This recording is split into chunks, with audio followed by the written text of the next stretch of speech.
51 लाख का दूल्हा पहले ही रात में भागा।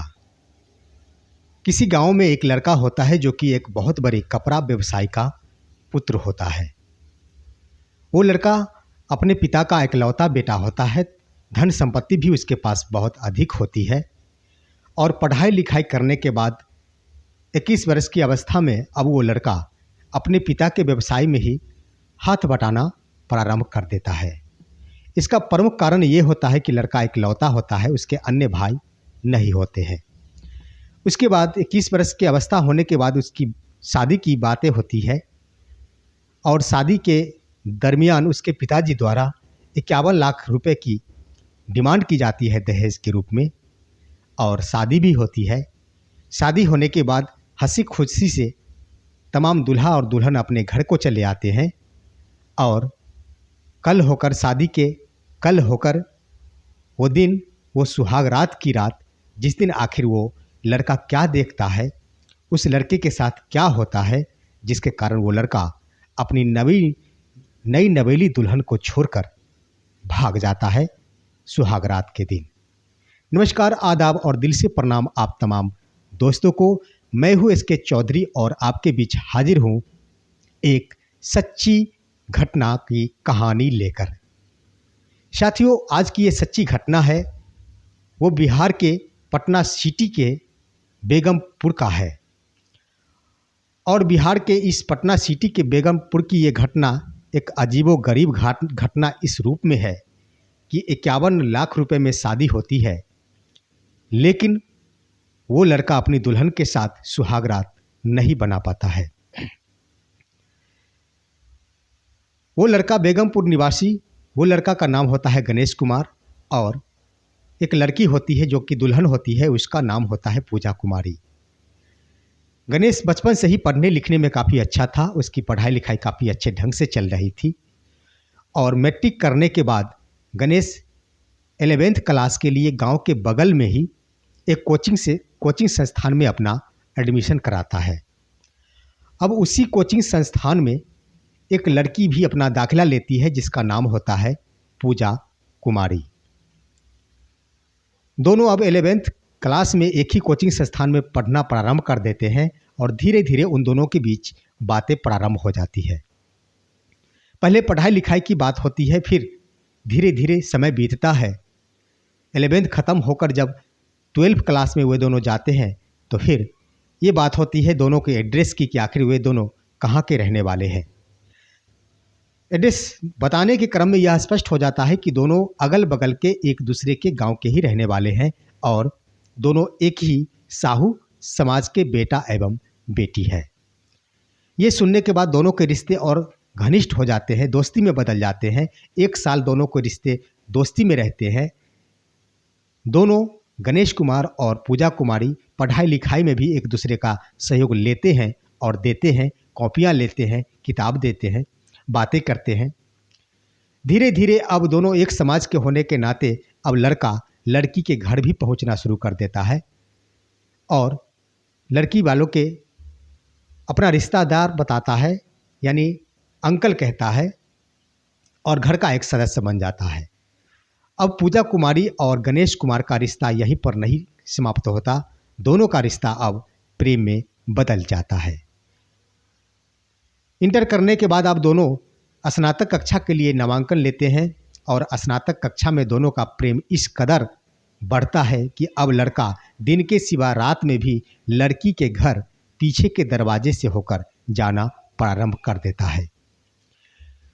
दोनों इस कदर लीन हो जाते हैं कि अब दोनों एक दूसरे के जान समझने लगते हैं और एक दूसरे के बिना जिंदा रहना मुश्किल हो जाता है। इसी बीच वो लड़की पूजा कुमारी जो कि पढ़ाई भी कर रही होती है, वो दरोगा की परीक्षा देती है।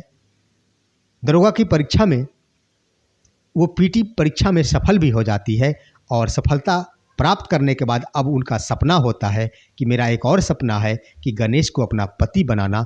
तो ये बात अब गणेश को कहती है पूजा कि अब मैं तो दरोगा बनूंगी, इससे पहले हम दोनों क्यों नहीं शादी रचा लें। अब ये बातें सुनकर गणेश यही सोचता है कि आखिर ये कैसे हो सकता है, हम अपने माता पिता को कैसे राजी करेंगे, हमारे पिताजी इस बात को स्वीकार करेंगे या फिर नहीं करेंगे, ये एक बहुत बड़ी मुद्दा बन जाती है। बार बार पूजा के कहने पर फिर गणेश जरूर कहता है, अपनी माँ से कहता है कि माँ, मैं शादी करना चाह रहा हूँ और हमारी एक दोस्त है जिसका नाम है पूजा। हम दोनों एक साथ से ही पढ़े लिखे हैं और हम एक दूसरे के साथ जीवन व्यतीत करना चाहते हैं, हम दोनों की शादी करा दो। लेकिन गणेश की माँ बहुत ही लोभी होती है और इकलौता बेटे होने के कारण गणेश की माँ की यही इच्छा होती है कि मेरा बेटा इकलौता है तो निश्चित है कि हमें काफ़ी संख्या में और काफ़ी धन दौलत मिलेंगे, दहेज मिलेंगे, गहने और जवाहरात मिलेंगे। इस लोभ में आकर गणेश की माँ एक तरफ अपनी बेटे की बात को भी नहीं काट सकती और दूसरी तरफ रिश्ता भी उसे नहीं करना है। तो ये सोचकर वो कहती है कि ठीक है बेटा, हम अब तुम्हारे पापा से कहेंगे, जाकर रिश्ते की बातें करेंगे। अब तिथि तय होती है। तिथि तय होने के बाद गणेश के पिताजी और अन्य रिश्तेदार भी पूजा कुमारी के पिता के यहाँ यानी पूजा के घर जाते हैं रिश्ते की बात करने के लिए। वहाँ जाने के बाद सारी बातें होती है और सारी बातें हो जाने के बाद गणेश के पिता का सिर्फ एक ही कहना होता है कि आप सभी जानते हैं कि मेरा इकलौता बेटा है, मेरा बहुत बड़ा लंबा चौड़ा व्यवसाय है, ऐसे में ये निश्चित है कि कुछ दहेज मिलना ही चाहिए, तो हम ज़्यादा नहीं 51 लाख रुपए दहेज के रूप में मुझे मिल जाए और शादी की तिथि निर्धारित कर लिया जाए। अब ये बातें सुनकर पूजा कुमारी के पिताजी का होश उड़ जाता है और वो यही कहते हैं कि नहीं, इतने सारे रकम बहुत ज़्यादा होते हैं, हम नहीं दे पाएंगे। और वे अंततः 9 लाख रुपए देने को राजी हो जाते हैं कि इतने में रिश्ते को फाइनल कर लिया जाए। अब ये बातें सुनकर गणेश के पिता कहते हैं अंतिम शब्दों में कि नहीं, अगर रिश्ता करना है तो हर हाल में 51 लाख रुपए आपको देने पड़ेंगे, अन्यथा बात यहीं से समाप्त कर लिया जाए। ये बातें सुनकर अब पूजा के पिता सोचते हैं कि ऐसा ना हो कि रिश्ता नहीं हो, और वे लोग भी कम दिमाग वाले नहीं निकलते हैं और वहाँ से शुरू कर देते हैं रचना कि आखिर शादी कैसे हो, और वे 51 लाख रुपए स्वीकार कर लेते हैं। स्वीकार करने के बाद अब तिथि तय होती है इस रूप में कि क्यों नहीं शादी की तैयारियों को लेकर एक बार लड़का और लड़की को बातें करने के लिए समय निर्धारित कर दिया जाए। आपसी सामंजस्य के आधार पर अब एक तिथि तय होती है और वो तिथि जो होती है वो होते हैं 23 दिसंबर 2023, जिस दिन सभी के सभी यही सोचते हैं कि लड़के और लड़की आपस में मिलकर बातें कर लेंगे कि आखिर शादी की तैयारी किस रूप में किया जाए। इसी बीच 23 दिसंबर को वो लड़का बिजनेस व्यापार के बहाने रुक जाता है और कहता है कि नहीं, मुझे फुर्सत नहीं है। तो फिर ये तिथि 25 दिसंबर बन जाती है। 25 दिसंबर की तिथि तय होती है और 25 दिसंबर के दिन लड़का और लड़के एक दूसरे से मिलने जाते हैं, बातें करने जाते हैं। इसी बीच पूजा के पिताजी इसकी सूचना, दहेज के रूप में 51 लाख रुपए मांगे जाने की सूचना एक एनजीओ को दे देते हैं और ये यही कहते हैं कि अगर मैं 51 लाख रुपए नहीं देता हूँ तो ये शादी नहीं हो पाएगी और हमारे बेटी का सपना टूट जाएगा। अब ये बातें सुनकर एनजीओ आश्वस्त करते हैं पूजा के पिताजी को, आप घबराए नहीं, आपकी बेटी का भविष्य उज्जवल होगा और आपकी बेटी की शादी भी होगी। 25 दिसंबर के दिन ही अब पूजा के परिजन भी पीछे से तैयार हो रहे होते हैं और एनजीओ को भी बुला लिया जाता है और पूजा को आगे गणेश से मिलने के लिए भेज दिया जाता है। अब ज्यों ही गणेश के साथ पूजा मिलने जाती है, एकाएक पूजा के परिजन भी और एनजीओ वाले भी वहाँ पर उपस्थित हो जाते हैं और जबरन उसी वक्त बगल के एक मंदिर में जाकर पूजा और गणेश की शादी करा दी जाती है। अब वो गणेश कुमार भी दिमाग का कम नहीं निकलता है और उसी वक्त ये कह देता है कि जब शादी हो ही गई है तो कोई एतराज़ नहीं, मैं इसे स्वीकार करता हूँ। और हंसी खुशी अब पूजा और गणेश वहाँ से अपने घर चले आते हैं। घर आने के बाद तमाम परिजनों को सूचना दिया जाता है गणेश की माँ की ओर से, गणेश की ओर से, कि मैंने शादी कर लिया है, जिसे एक्सेप्ट करता हूँ। तमाम लोग बधाइयाँ भी देते हैं, ढेर सारे रिश्तेदार गिफ्ट भी देते हैं और इस तरह से शादी स्वीकार कर ली जाती है। बड़ी खुशी का माहौल होता है, बड़ी खुशी का दिन होता है पूजा के लिए, क्योंकि पूजा ने एक तरफ दरोगा का पीटी पास किया था और दूसरी तरफ अपने प्रेम को पाया था। बड़ी बेसब्री से सुहाग रात का इंतजार कर रही होती है पूजा कि मेरा सपना आज की रात पूरा होगा। अब रात के 9 बज जाते हैं और 9 बजने के उपरांत जब गणेश अपनी पत्नी, अपनी नई नवेली दुल्हन पूजा के पास नहीं पहुंचता है तो पूजा को बौखलाहट होता है कि आखिर कब आएंगे। नहीं आने के उपरांत अब पूजा अपनी सासू माँ से पूछती है कि आखिर गणेश कहाँ गए हैं, अभी तक नहीं लौटे हैं। ये बातें सुनकर अब गणेश की माँ कहती है कि गणेश घर से भाग गया है।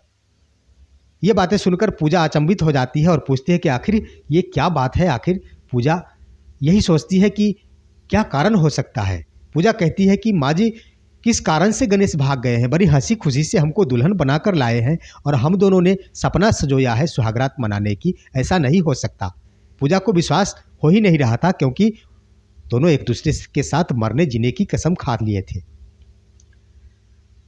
ये बातें सुनकर पूजा की माँ कहती है कि नहीं, मुझे इतना ही कहकर गया है गणेश कि मैं जा रहा हूँ घर से, मुझे ये शादी एक्सेप्ट नहीं है। अब ये बातें पूजा अपने परिजनों को देती है कि ऐसी ऐसी बात है, गणेश घर छोड़कर भाग गया है। सबसे पहले पूजा के परिजन ढाढ़स बढ़ाते हैं पूजा को कि किसी तरह रात गुजारो, कोई कारण से कहीं फंस गया होगा गणेश। सुबह होती है और सुबह होने के बाद पूजा के परिजन और वो NGO संस्था भी गणेश के घर आती है और यहाँ आकर पुलिस प्रशासन को सूचना देते हैं कि ऐसी ऐसी बातें हैं। पुलिस प्रशासन जब आती है तो बस यही कहती है कि हमें शादी का वीडियो चाहिए और सेल्फ वीडियो चाहिए, क्योंकि रीति रिवाज से कोई शादी नहीं हुई है। गणेश की मां जबरन आरोप लगा रही है कि जबरन शादी कर दी गई है और उधर लड़की वाले की ओर से आरोप लगाया जाता है कि 9 लाख रुपए मैंने दिया है और 51 लाख रुपए मांगे जा रहे थे, जिस कारण शादी मंदिर में करा दी गई है। वहीं पर अब पुलिस ये कहकर चली जाती है कि अब ये मामला कोर्ट का बनता है और हमें देखना है कि आखिर कोर्ट इसे मान्यता देती है या फिर नहीं। लेकिन पूजा हार नहीं मानती और ये यही सोचती है कि चाहे मरूं या फिर जीऊं, मुझे यही रहना है। गणेश यहाँ आए या फिर ना आए, मैं यही रहकर दरोगा की परीक्षा मेंस की तैयारी करूंगी और दरोगा बन के दिखाऊंगी। पूजा वहीं रह जाती है और खाती पीती नहीं है। मामला कोर्ट जाता है और सारे लोग ढाढ़स बंधाते हैं। उसके माता पिता और गांव समाज के लोग भी कहते हैं कि घर चले आओ, जब मानता ही नहीं है। लेकिन पूजा अपने मायके वापस नहीं आती है और बस ये सोचकर कि एक ना एक दिन मेरा गणेश मुझसे मिलने जरूर आएगा और अपना ज़िंदगी काट रही होती है। दोस्तों, आपका क्या राय है? क्या कानून इस शादी को मान्यता देगी या फिर नहीं? हमें कमेंट में अवश्य बताएं और हमारा वीडियो अगर आपको अच्छा लगा होगा तो इसे लाइक कर अपने दोस्तों के पास अवश्य शेयर करेंगे। हम फिर मिलेंगे आपसे अगले वीडियो में। तब तक के लिए नमस्कार। जय हिंद, जय भारत।